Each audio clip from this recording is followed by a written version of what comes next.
Ravi de vous retrouver pour ce nouveau numéro du Dessous des cartes. Nous démarrons cette émission en Allemagne, devant la gare de Neustadt à Dresde, dans la Saxe. Vous le voyez, le nombre de vélos garés est impressionnant. Nous avons cette image d'un voisin allemand davantage que nous, sensible à l'environnement, pays pionnier de l'écologie politique, pays qui, après la catastrophe de Fukushima, a décidé d'arrêter le nucléaire, de développer massivement les énergies renouvelables. Mais il y a aussi des faits moins positifs. Les énergies fossiles, le culte de la voiture et ce chiffre implacable, l'Allemagne, en termes d'émissions totales de CO2, ne se classe pas parmi les bons élèves de l'Union européenne et sa dépendance vis-à-vis de la Russie dans le domaine énergétique complique, depuis la guerre en Ukraine, encore un peu plus sa situation. L'Allemagne, cas d'école de la complexité de notre sujet du jour, les bonnes pratiques vertes. Quelles sont-elles vraiment? Où sont-elles? Comment les évaluer? Nous le verrons, les indicateurs à respecter sont nombreux et pas toujours compatibles entre eux. Sortons nos cartes. Les premiers partis politiques écologistes émergent à partir des années 1980 partout dans le monde. Leur cause embrasse alors tout autant la protection de la biodiversité que la lutte contre les pollutions ou les accidents industriels.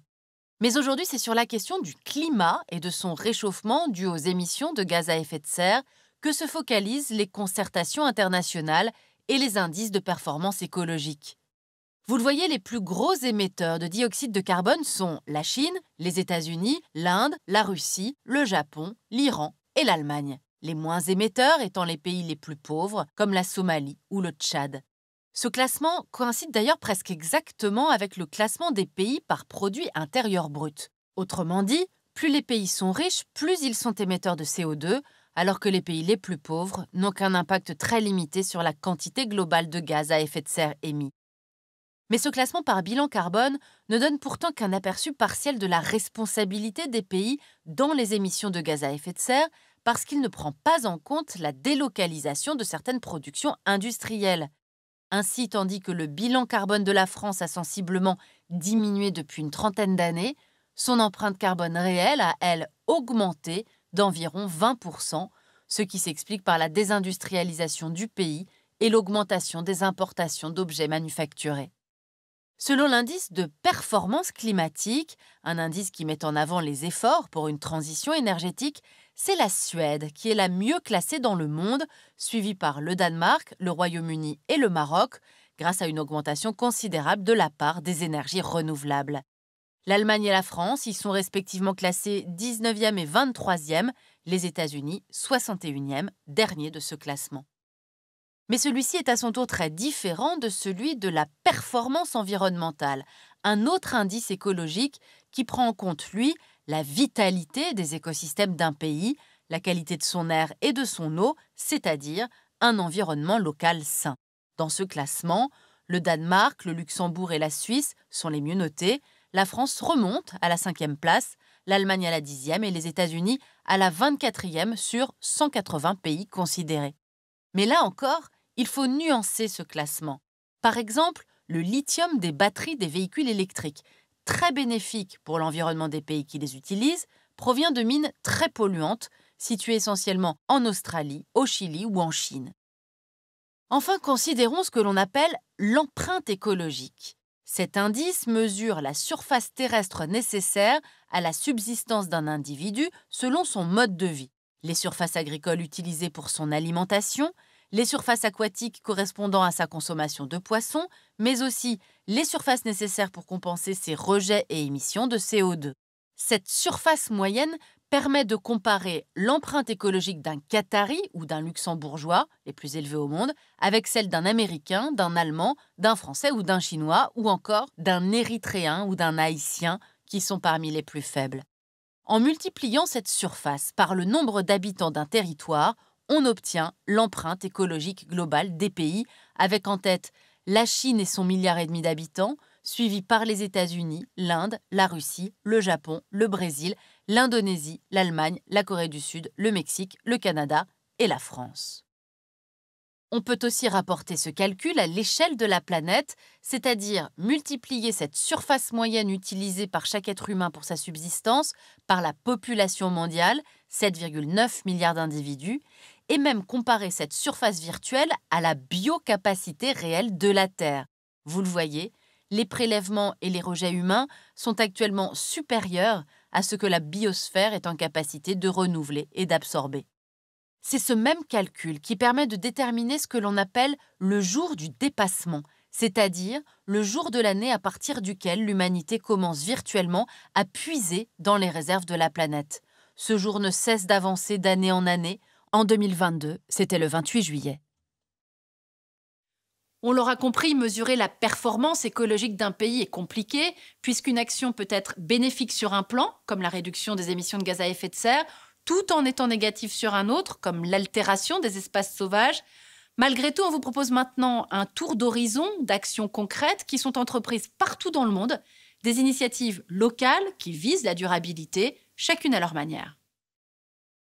Sur le plan de l'énergie, tout d'abord, vous voyez ici la part du renouvelable dans la consommation des pays d'Europe.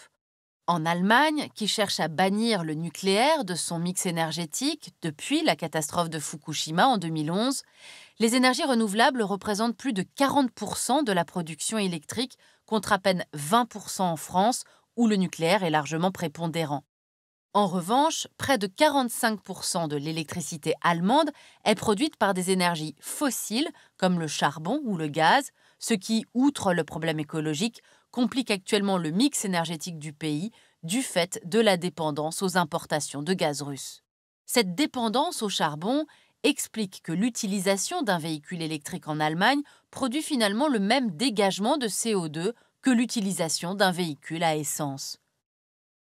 Le Danemark, lui, précurseur dans l'essor de l'éolien, a divisé par 3 ses émissions de CO2 en une vingtaine d'années, en se dotant du plus important parc d'éoliennes mondial par nombre d'habitants. Le pays compte plus de 6000 éoliennes, dont 500 marines. La petite île de Samsø, où habitent 3700 personnes, est d'ailleurs la première île au monde à être autosuffisante pour son électricité et son chauffage grâce aux énergies renouvelables. Direction maintenant San Francisco, qui compte 870 000 habitants. Ici, c'est l'objectif zéro déchet qui est visé. Des fontaines à eau ont été installées en contrepartie de l'interdiction des bouteilles en plastique. Le recyclage et le compostage sont également très favorisés et la ville s'est dotée du plus gros centre de tri au monde. Sur le plan des transports à présent, c'est la Suisse qui possède le réseau réputé comme le plus écologique au monde. Avec un réseau ferré très dense et fiable, les Suisses détiennent le record du nombre de kilomètres parcourus en train par habitant, 2400 km par an en moyenne. Le fret est également assuré aux 3/4 par chemin de fer et l'énergie du réseau est fournie à 90% par l'hydroélectricité. En France, c'est Grenoble qui a été désignée comme capitale verte européenne 2022, notamment grâce à son réseau de pistes cyclables sûr et largement déployé et sa politique d'incitation au transport collectif. À l'autre bout de la planète, à Singapour, c'est une toute autre politique qui a permis de limiter le nombre de véhicules individuels. Depuis 1990, la cité-État a instauré une taxe très dissuasive qui en fait le pays où le prix de revient d'une voiture est le plus élevé. Résultat, Singapour compte une centaine de voitures pour 1000 habitants, contre environ 500 en France, 600 en Allemagne et plus de 800 aux États-Unis. Sauf que Singapour, ville verte par excellence du fait de ses 200 parcs urbains, est aussi la plus dense, avec 5,5 millions d'habitants. Leur empreinte écologique est l'une des plus élevées au monde. Partons maintenant pour l'Afrique. C'est un projet de muraille verte traversant le continent d'ouest en est qui a été lancé en 2007. Cette bande de reforestation a pour objectif de stopper la progression du désert au Sahel, tout en valorisant les espèces locales comme le dattier du désert. Le Sénégal, l'un des fers de lance du projet, a déjà reboisé 40 000 hectares sur son territoire et créé des jardins communautaires pour diversifier les activités des éleveurs et faire baisser la pression du bétail sur les écosystèmes. Enfin, finissons ce tour d'horizon des initiatives écologiques par 2 pays régulièrement salués pour leurs actions en faveur de l'environnement. Le Costa Rica d'abord, qui a reçu en 2019 le prix du champion de la Terre décerné par l'ONU. Il produit une électricité issue à 99% d'énergie renouvelable. La biodiversité du pays est en grande partie sanctuarisée, avec un nombre croissant de parcs nationaux et de réserves, et il existe même un tribunal chargé des délits contre l'environnement.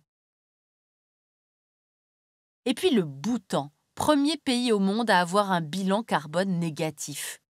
Grâce à ses forêts qui couvrent près de 70% du territoire, le pays himalayen de 750 000 habitants absorbe 3 fois plus de CO2 qu'il n'en émet. La filière bio représente près de 80% de l'agriculture. Les sacs en plastique y sont illégaux depuis 1999. Voilà, et après ces modèles écologiques que sont le Costa Rica et le Bhoutan, revenons à la tragédie ukrainienne dont certains experts considèrent qu'elle pourrait avoir un effet inattendu, l'accélération de la transition énergétique. En effet, pour limiter notre dépendance aux énergies fossiles russes, il faudra accélérer le développement des énergies renouvelables et réduire nos consommations de gaz, d'essence et de fioul. Certains se souviennent d'ailleurs qu'après le choc pétrolier de 1973, la France avait limité la vitesse sur son réseau routier et pris une autre mesure plus insolite, arrêter la télévision après 23 heures. Voilà qui vous laisserait quand même le temps de regarder le dessous des cartes. Et pour aller plus loin, cet atlas du développement durable, un monde en transition, proposé par les éditions Autrement, signé Paul Arnoux et Yvette Verret. Ainsi s'achève ce nouveau numéro du Dessous des cartes. Rendez-vous bien sûr la semaine prochaine, même endroit, même heure. Et d'ici là, n'oubliez pas notre site internet arte.tv. À bientôt.